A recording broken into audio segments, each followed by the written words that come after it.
যে মেলা হচ্ছে, এই মেলার আইন শৃঙ্খলা পরিস্থিতি এবং এই মেলা শান্তিপূর্ণভাবে একটা সুফল, একটা সুন্দর একটা মেলা যদি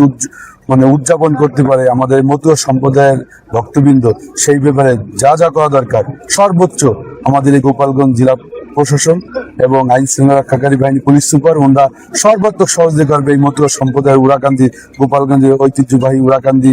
ঠাকুরবাড়ির পরিবারের পক্ষ থেকে সর্বোচ্চ একটা নিরবিচ্ছিন্ন একটা শান্তিপূর্ণভাবে একটা মেলা যদি করতে পারি, সেই ব্যাপারে আমাদের সার্বিক সর্বোচ্চ সহযোগিতা থাকবে। যদি এই মেলা উদযাপনের কমিটি আছে, সেই কমিটি যদি যারা নোটিশ করে,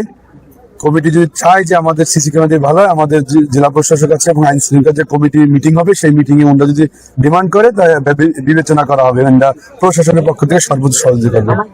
এই ব্যাপারে আগে পরে যেভাবে মেলা হয়েছে, যে যা করছে তার থেকে আমরা আরো বেশি যাদের প্রোটেকশন এবং যারা যদি তাদের কাপড় চেঞ্জ করার জন্য যদি একটা স্যানিটেশনের, যেমন গোসল করার পরে যে কাপড় চেঞ্জ করে একটা ধর্মীয় স্বাধীনতা বজায় রেখে যে করা দরকার, আমরা সব বিভাগ করবো এবং আমি প্রতিদিন এই মেলায় আসবো। যা তাৎক্ষণিক যা দরকার হয় আমরা থাকি ইনশাল্লাহ করার চেষ্টা করবো।